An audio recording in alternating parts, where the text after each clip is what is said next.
I submitted this to a film festival and got rejected. This is different than my usual style of content, so if you like what you see, leave a comment below and let me know. Let's get into it. Every day, countless veterans face the invisible wounds of war. And to help them heal is a loyal companion by their side, offering unwavering support and love. Our main mission is saving 2 lives at once, so saving both the veteran and the dog at the same time.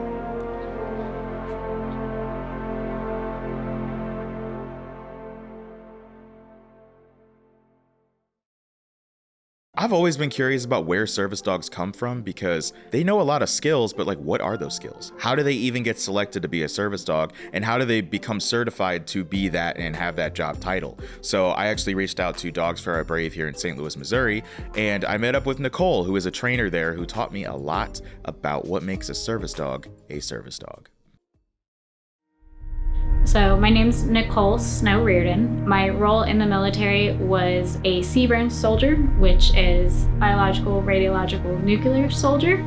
And what we did was if an event were to happen with any of those, we would come in and clean up both people and equipment to reduce the contamination spreading further. I would describe the job of a service dog of always being at the ready, but in a relaxed state. Some quality of life improvements that they bring to veterans' life is bring them back to the world, essentially. That's really hard when you come back, especially out of the service. Leaving home is kind of almost a scary aspect because it's totally different than when you're in the military. We have Miss Alice, or AKA Allie. Oh, hello. She is 7 years old now. She is actually getting ready to go out and help her second veteran here in August. She is going to help him with mobility aids, along with if he were to fall. She's gonna go get him help so he can become more independent. Alice specifically will be trained in retrieval of items. So this can be pill bottles, keys, phone, wallet, things that maybe her veteran might drop and he needs her to pick up. Yes, good girl. Allie will be able to retrieve items that her veteran has dropped on the ground and needs help getting up from the ground. This can be his keys, his wallet, her leash, if he drops her leash. She will then bring it close enough to him that he can then reach it from her because he is significantly taller than her. But she helps reduce that almost 4-foot drop that is really hard for him to reach from the ground. And she gets really excited doing it. It is one of her favorite tasks to do. Yes, good job. She will also be trained in getting him help if he were to fall. She will take her leash to a stranger and lead them back to him so that way they can then hopefully assist him or call and get him assistance.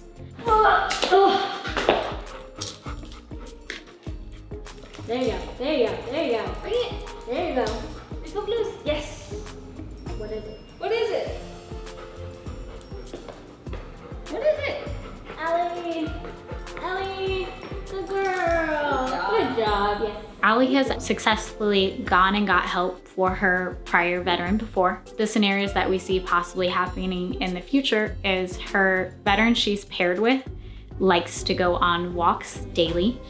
And currently, their dad goes with them. Ideally, we want to be able to where her veteran can go on his own. So she will be going along with, and if he were to trip and fall, or if, say, since he is still learning his mobility, what his legs were to give out, what she does is she first checks in usually with the veteran to try to see if she can get them to respond. And then she goes off and finds a stranger.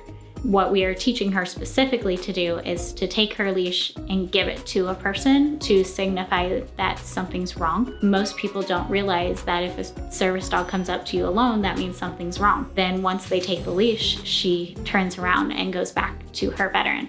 And she does great. If she has learned that if she doesn't get a response from someone, she still goes back to the veteran. And in the past, when she did it before, she just started barking until help came. Go get help.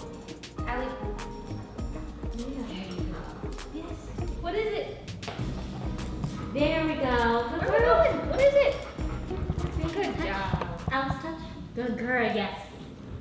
And then the last thing that she will be trained in is anxiety interruption. Mainly if she sees her veteran's hands in his face, she will interrupt that, since that is usually a first subtle sign for most people. Or another thing we like to teach them is if their leg is bouncing, to put their chin on their lap to act as a soothing signal for them. The big significance for anxiety interruption is we've all heard the number 22 a day when it comes to veterans. Our goal is to hopefully help reduce that number. And anxiety is a big key component to that, also can lead to depression. Anybody that has personally experienced that, like myself, it's really hard to pull yourself out of without some sort of outside assistance. The goal is if we can get them to do it at the early stages before you reach either a full panic attack that could be silent or an outburst, then maybe we can pull the veteran from that a little bit early and get them to notice, like, I'm starting to follow this pattern. What's beautiful about these dogs is they'll start to pick that up on themselves, because they'll start to see similar signs outside of what we've taught them.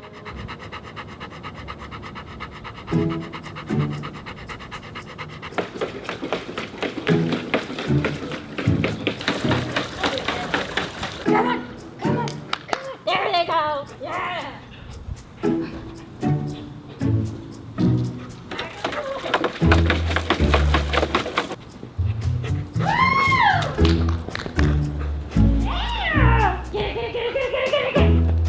Whenever they're in their vest, it's work mode, so they're on the clock the whole time. But once that vest comes off, it's time to get to be a dog again.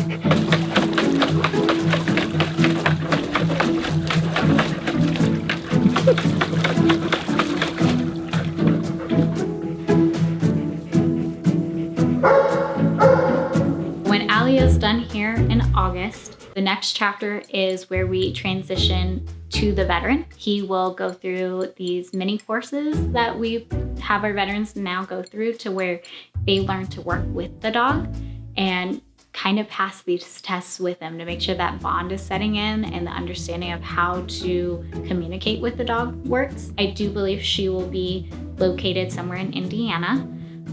But they also travel quite often. Either it's for medical care for her veteran or just to go get some adventures, and which is what we hope for her. For me, it's been amazing working with her, but for him, it's going to be life-changing.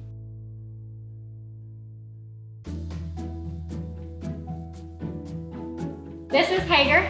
While Alice doesn't like to walk on the treadmill, a lot of our dogs do, especially our dogs out in the field. So this is something we train almost all of them to do, as long as that they stay comfortable with doing it. A lot of our veterans need help with certain things, like turn the lights on and off. Hager, lights. Yes. Hager, lights. Yes. Here we go. That one was a good one. He's going to get me a drink from the fridge and close the fridge himself. And he heard his cue. Give it. Hey, you're not supposed to chomp it. Close it. Yes. Take it up. Yes. Through. Yes. Through. All the way. Hager. Through. Dogs for a Brave is an excellent organization, and again, they are trying to reduce that 22 to 0. That's why I titled the film Operation Zero. And if you want to donate to the cause or support them in any way, be sure to check out the link in the description. And again, if you like this style of content, hit subscribe. That'll tell me that you like it.